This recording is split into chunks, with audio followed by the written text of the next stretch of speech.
こんにちは。今日はね、クールビズについてお話ししようと思います。皆さん、クールビズ知ってますか？クールビズっていうのは日本の、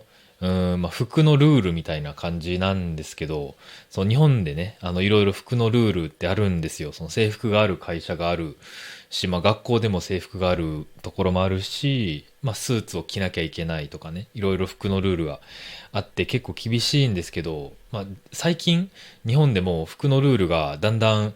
厳しくなくなって、なんか緩くなってきたとか聞くんですけど、実際にはそんなことなくて、まだまだ制服、いつも制服着なきゃいけない仕事とか、スーツ着なきゃいけない人が多いんですね。で、今日はそういう服のルールの中で、クールビズっていうものがあるので、それについてお話ししようと思うんですけど、クールビズっていうのは簡単に言うと、夏に涼しい服、涼しい格好をしてもいいですよっていうルールですね。その服、ジャケット、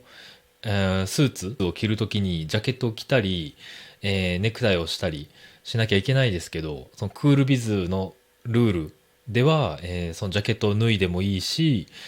ネクタイもなくて、ワイシャツだけでもいいですよ、みたいな、涼しい格好をしてもいいですよっていう、ルール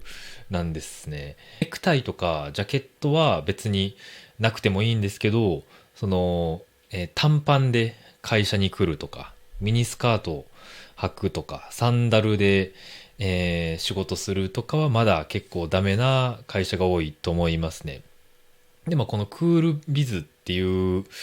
ール、マナーみたいなものは、政府がね、政府がこのキャンペーンを始めたんですよ。2005年にね。で、その元々は環境を良くしようっていう目的で、このクールビズを政府が始めたんですけど、環境ってどういうことかっていうと、そのエアコン、奈良じゃない、日本って暑いんですよ。夏に日本で過ごした方はわかると思いますけど、他の国に比べて、暑いんですよ。もちろん日本より暑い国いろいろあると思いますけど、日本も暑いんですね。で、それから結構湿気もすごくて、湿度も高いんで、どこでも夏になるとエアコンをつけてるんですね。そのショッピングモールでも、僕の家でも、毎年夏になったらエアコンつけますし、で、そのエアコンって、環境にそんなに良くないんですよね。空気を冷やすためにガスを使わなきゃいけないですし、もちろん電気を使いますから、そこから、CO2 が生まれるんですよ。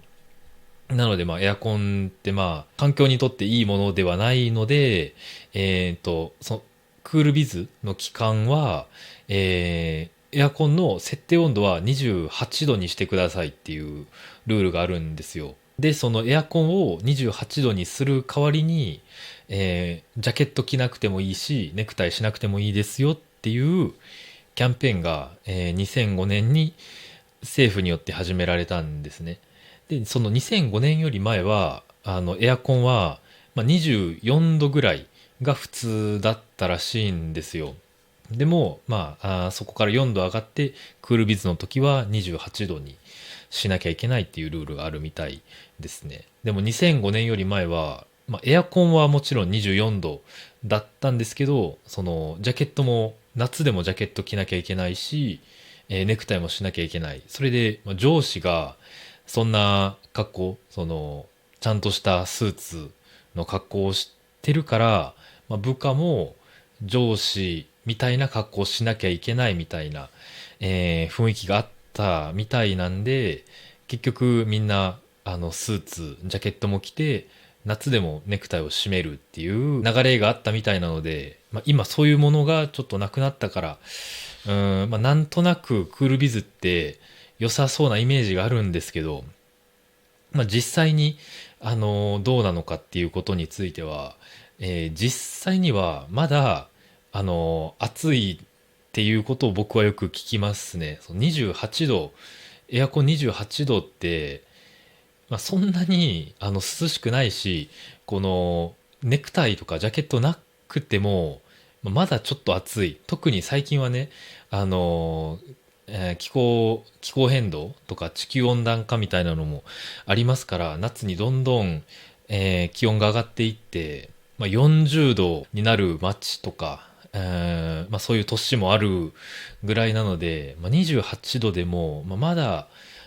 そんなに涼しくならないっていうのが実際のところだと思いますね。なんですけど、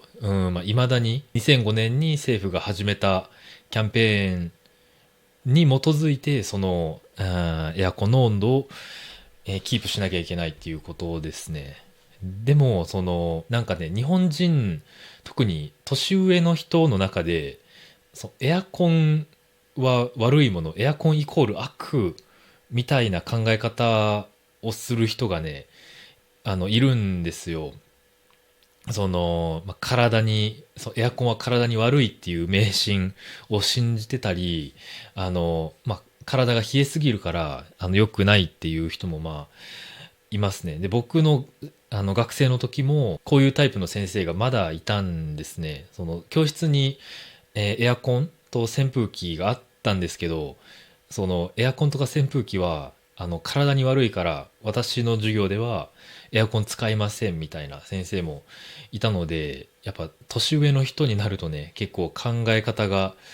なんか固まっていって、自分が知ってる方法で全部したいっていう人もね、いるみたいだし、その他にも、我慢をするのが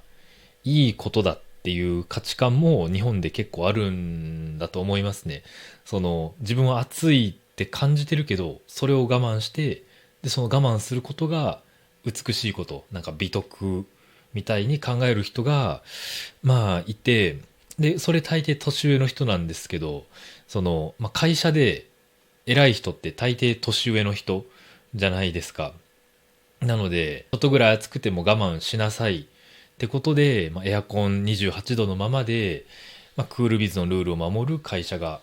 多いんですかね。もちろん会社によるんですけどね、他の会社の人と直接関わる機会が少ない、職種とか、あとはスタートアップの会社とかだったら、別にスーツをそもそも着なくてよくて、T シャツ、ジーパンでもいいみたいな会社もあるんですけど、でも、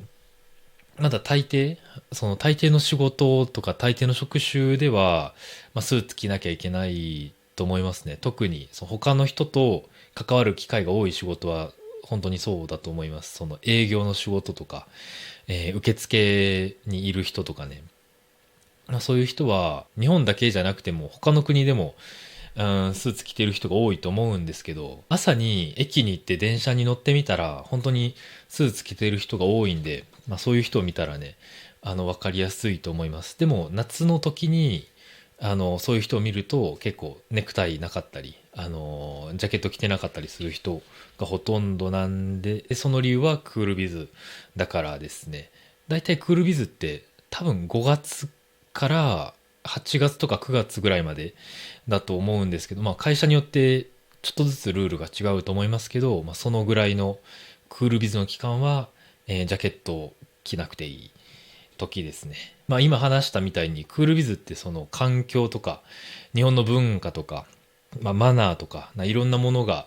混ざってできた、キャンペーンなんですけど、そういうものがあります。皆さんの国ではそういう、制服とかありますか？僕は個人的にはフォーマルな、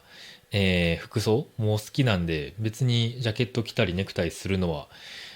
構わないんですけど、そういうのが嫌いっていう人も結構いると思うので、また何かあったらコメントで教えてください。そんな感じで今日はクールビズ、日本のクールビズについてお話しさせていただきました。それでは今日もここまで見てくれてありがとうございました。バイバイ。